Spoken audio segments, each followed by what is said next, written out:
I'm gonna just show here. I'm gonna break the light rule for like just the time that we're up here. So okay, it's okay. I'm allowed to do that.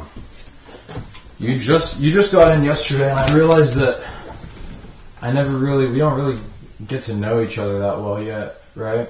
Yeah. And I see you're like getting close with all the other fish downstairs, so I just wanted to maybe let you get to know me a little bit more too, right? Okay. So I was thinking, like, how can I relate to you? And then I was like, it was just obvious because I used to do stand-up comedy too. Really? Yeah. Dang. Yeah, for real.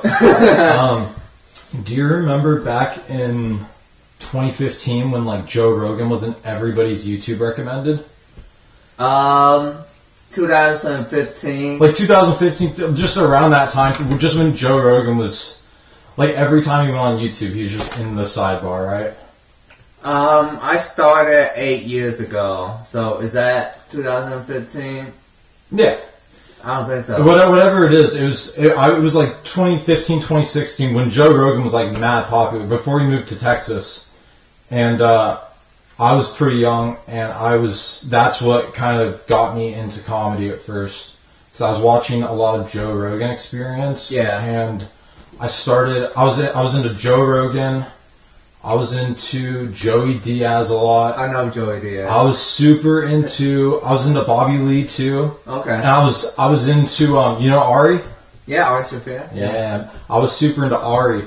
And I started writing like sets. Mm-hmm. And I was going to a lot of open mics. Yeah. And just kind of trying to build the confidence to not trip over my words and to, I don't know, make the jokes land right. So I was just going to a lot of open mics, and I was doing pretty good. And then eventually, it's crazy. You know the Ice House? Yeah. I played there. Yeah. Really? Yeah, I did the Ice House. That's a great room. Yeah, it was. I'd been doing it for 6 months, probably around then, and then I went to the Ice House, and I wasn't headlining, but I wasn't headlining, I wasn't opening, I was like third or fourth in the lineup. Yeah. And they took me to the stage, and my set was pretty solid at that time. Like, I had a pretty good set. Yeah. And it wasn't, I don't know if it was sold out, but there were a pretty decent amount of people there. Yeah. And I used to I had this killer, it was a total killer. I had this joke about, I used to have this real piece of shit car. Yeah. And,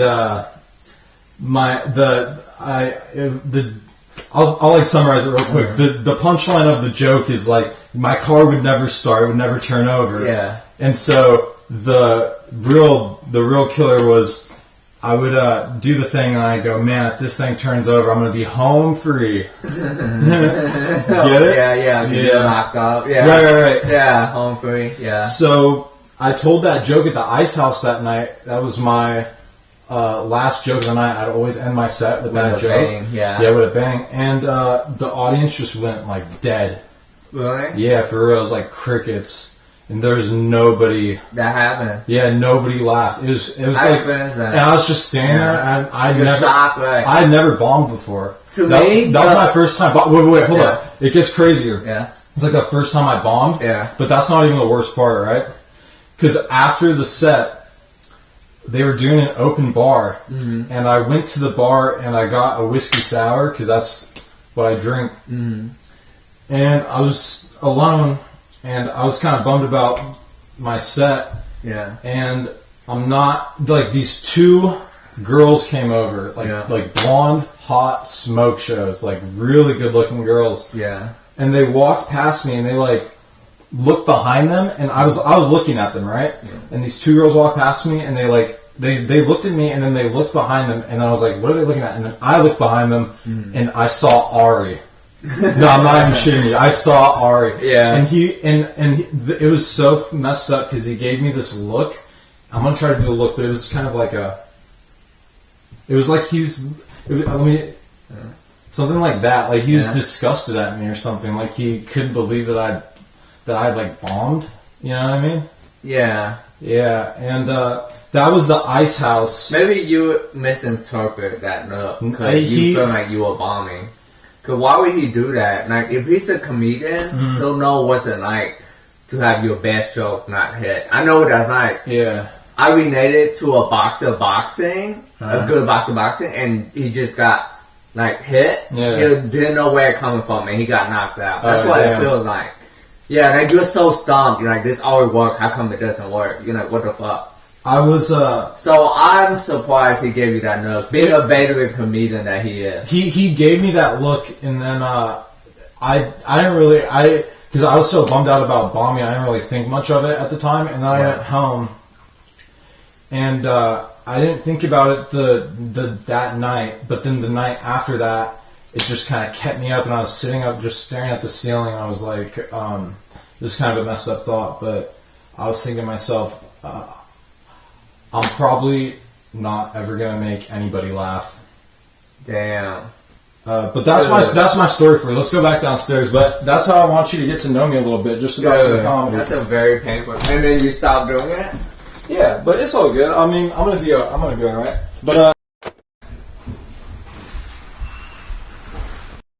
We blame thing. I feel so close to him. nice. Yeah. All right, I'll talk to you later, Simon. Alright.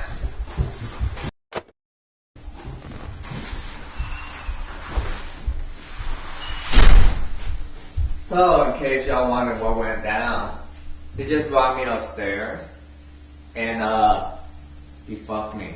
Just kidding.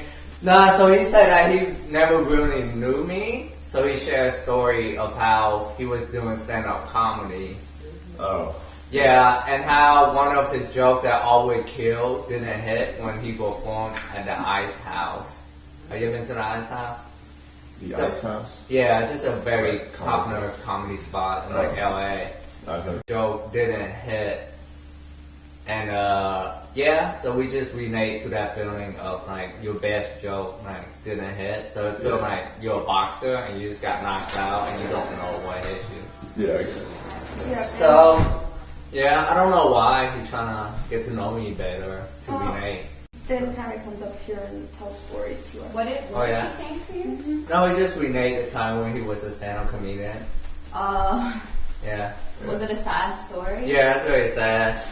One of his jokes didn't work, and a famous comedian, Ari Sophia, gave him a weird look afterward. And that was it. Yeah. What But- did you say to him? It's very relatable because I do stand-up comedy, so I know what's it like when like my best joke didn't hit, that always hit, and I don't know why.